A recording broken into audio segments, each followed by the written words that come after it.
Folks, welcome back. My name is Rudy. You're watching Alpha Investments. I don't know when you're going to watch this video, but again, we're filming another collection video here. And hopefully you guys see it sometime before 2024. I'm not really sure. So we're going to go over a few things and what the reason I acquired this and what made me excited and what I thought was kind of, I just did it because it's part of the package deal here. So let's start in the corner, shall we? We got a little bit over here of Commander 2020 decks that came in here. A little rough shape, obviously, but it doesn't really matter because, again, the packaging on these things, usually if I'm going to sell these, I can ship them or just take them out of the outer packaging. The outer cardboard, everything doesn't really have a lot of value to it. It's honestly a lot of bulkiness. You got to remember, folks, before the game piece era kicked in, these Commander decks, all the way from 2020, these are 2020 right here. I think these are 2020, right? Were these 2020? I didn't look at the year. Yeah, Korea. These are 2020. You know, before 2021, everything went crazy and goofy. You have to remember over here that the Commander deck sets were quite a big deal. They were quite sought after, and they held their value and they aged very well. Commander 2020, 19, 18, 17, 16, 15, 14, all the way back to the original in the 2013 era. Modern times, some of the Commander decks still do pretty good. But overall, I would be very cautious with them because Wizards is a lot more aggressive with their game pieces. That brings me to this. So we have Modern Horizons 1 over here. I spec'd heavily on this, I'm not going to lie. At the end, last call, everything, I had 2 pallets of this, and I love the product. It was one of my favorite sets of all time. I did more box openings on this than anything. You know, I didn't really want any more of these because I already have a lot. Prices of these things peaked about $350 a box. Through the bear market and the crash, the game piece, and the cocktail parties, these things have tanked from about $300 a box, probably down to like $200. So they've lost about a third to almost half their value, 30–40% value. Still an amazing product. I still believe in it long term, but no, I don't see any short-term opportunity there. That brings me to the next thing. Same thing with OG Jumpstart. OG Jumpstart was another interesting little fun journey here because this is another one of my big 2020 specs. One of the most amazing products. This was the first Jumpstart product ever made, and they printed so much of it at the end into that pandemic 2021 boom with Money Machine Go Burr. It has stunted the growth of this thing for the last 2 years, and people are all negative, and most people just, now again, even the second Jumpstart 2022, the main one, not the stupid little mini Jumpstarts they do with every set. You know how Wizards is. They make something good, they make a second one, then they start overdoing it with all these stupid things that dilute the value and make them useless. Looking at you, Commander decks. That's how Wizards does. They get good things and they overdo it until it completely turns to sand and dust. It's insane. Now, let's go to the next thing over here. This is an interesting one here. This is the actual Double Masters VIP. The first attempt at Wizards of the Coast actually doing a premium product. This was the thing that had 4 little packs inside of it. And it was, people were saying, $100 a pack, it's a ripoff. And I was making videos saying, no, for $100 a pack, these were underpriced. Well, they peaked at about $200 a pack. And obviously moving forward to the bear market and crash and game piece era, I believe they tanked from $200 a pack, probably down to around $100 now, maybe $110, $120. Still over $100 a pack, but everything's been clobbered. Still an amazing product, though. A wild history with that, remember? Now we're going to move to a couple small things. Let's jump again to this Flesh and Blood box. So obviously to the patron, actually wait, is this a patron? I don't know if this is a patron. This might just be a regular customer. I have to tell you congratulations on your Flesh and Blood box that you're selling me. Because you literally paid $227 on August 31st, 2020, shipped September 1st in the morning, and you're literally 10xing your money. I'm literally paying you 10x your money on your box. So congratulations, in 3 years, 10xing your money on Flesh and Blood Alpha. I don't know what made you buy it at that point for $227. Congratulations on me paying you 10x. Congratulations. That's really all I have to say. Everybody knows the history. Theros, another one. You guys remember the Curse of Theros? This was an interesting story because when this came out, this was the first time in years I actually did not buy or acquire Theros draft boxes for the patrons in the beginning to middle of 2020 because the Curse of Theros the product came out. Every rare was like bulk priced. And then we were doing collector box openings at the time. And you were getting like 15 mythics in 12 packs. You guys remember that? It was insane. It was such a weird new shift. And I look back at that, and the thing that stands out to me is that should have been a huge red flag of the game piece era coming with 15 mythics in 12. I will never forget that. Before that was Throne of Eldraine. Remember the Clump Zone? Remember all that stuff? That should have been the signs of what was coming. Now, other news over here. We got some cool stuff. The Portal 3 Kingdoms, I'll be honest with you, they're not worth much. These are pre-constructed decks. It says right there, pre-constructed Kingdom decks. These aren't worth much. I just thought they were cool. I actually kind of wanted these more than I actually wanted the regular modern boxes. This was something I was excited about. This is actually a sealed Urza Saga tournament starter deck. Actually sealed. You can see the Y fold there. You can see the heat and glue melting on there, so hopefully has the inner seal. Listen. You hear that noise?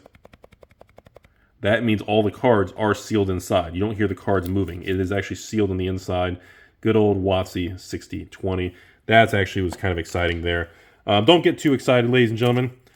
This is not a sealed pack of Legends. I was excited at first, but it is a loose pack. There are no rares or anything good in it. Just commons and things, but the wrapper was kind of cool. Same thing, we move over here to this Ikoria collector box. Oh boy, Ikoria. Boy, if you weren't around many, many years ago, everybody, this was the excitement in, this was before Wizards destroyed and collapsed collector boxes.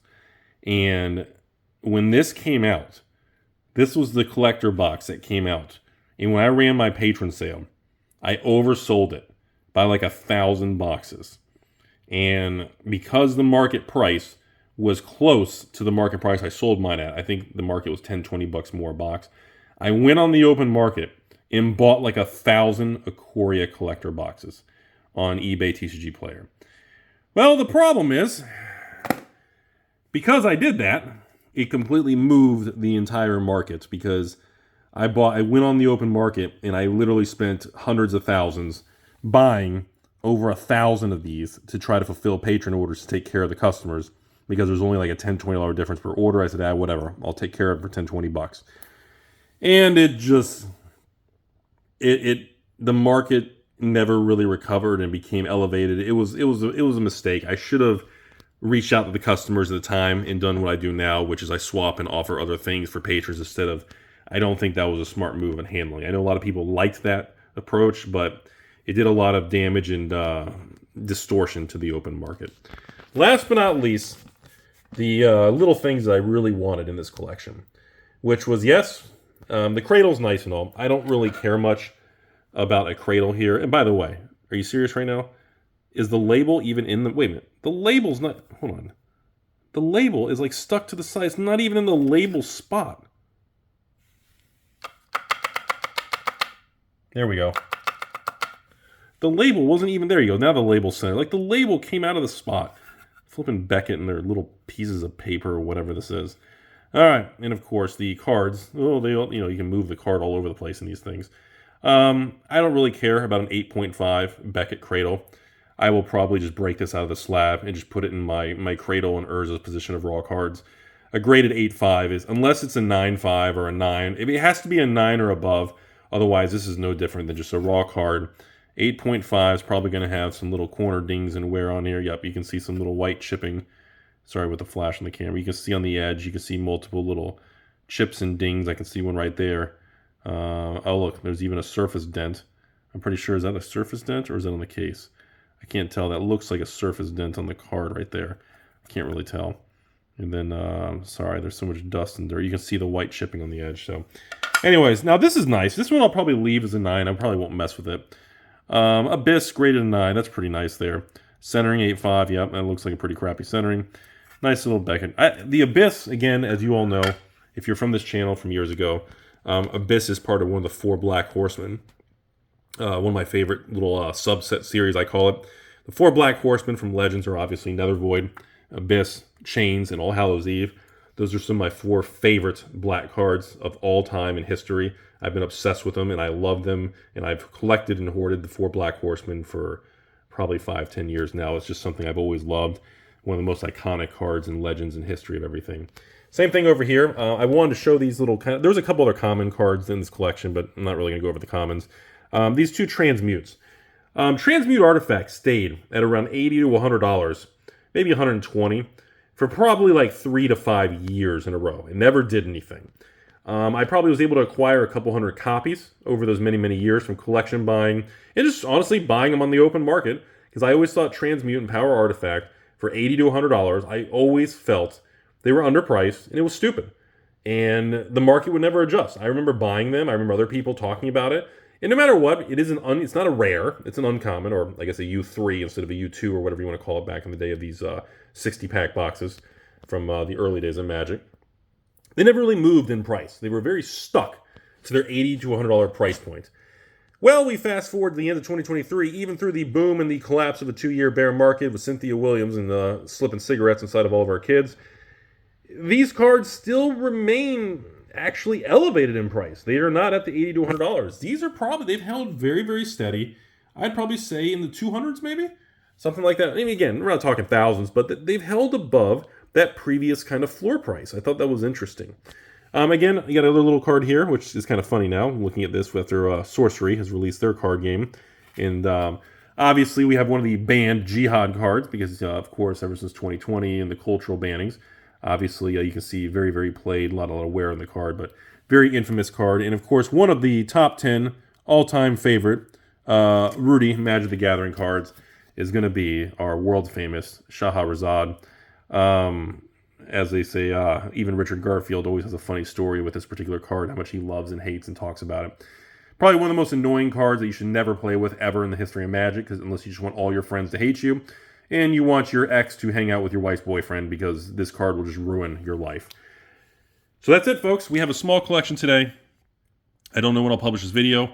If you have something small, sealed product, new, old, single cards, vintage, sealed Pokemon, sealed vintage Flesh and Blood, cold foils Flesh and Blood, MetaZoo serialized cards, sealed Weiss boxes, please, AlphainvestmentsLLC at gmail.com. Send your old PP over. No giggities, just pictures and prices. And I will take a look and see if we have a path of moving forward. Depending on the product, like if it's a new crappier crash product like these right here, you're probably going to look at around 60% of eBay sold prices, but I still cover your shipping costs. If you're looking at older products, then it moves up to probably about the 70s. Certain cards I really, really like this, you're probably getting like 75 cents on the dollar, or 75%. And of course, I still pay your shipping. So depending on what really is, the percentages swing between that 60 and 80%. No, I'm not paying more. No, I'm not paying less. It's been the same for 8 years. And of course, folks, that's all I have. Hope you learned something today. I just like to go through these things, and I do this so often. A lot of you all, a lot of patrons, a lot of comments always say, Rudy, you don't post enough of these videos. I know you're doing these collection transactions probably almost daily. I don't think I do this daily, but I'd say it's every other day. I'd say probably 3 to 4 times a week I'm checking in and auditing collections like this. So 4 times a week, yeah, that's probably about 15, 20 times a month out of 30 days. It's pretty frequent. Again, this isn't some $10,000, $20,000, $1 million collection like you've seen on, Ping Pong when I was doing Power 9 Unlimited cases. But I thought this was a fun little collection over here. So thanks for watching, folks. I do believe the world is going to pull forward. I believe the future still remains very positive and bright. And I know everybody thinks the end is near and everything's going to zero and blah, blah, blah. It's all over. And if you feel that way, don't forget to let me take the losses and take your money. AlphainvestmentsLLC at gmail.com. Thanks for watching. Always learn. Surround yourself with good people. Always better yourself and the people in your inner circle. Push forward to a beautiful future. Have a great day.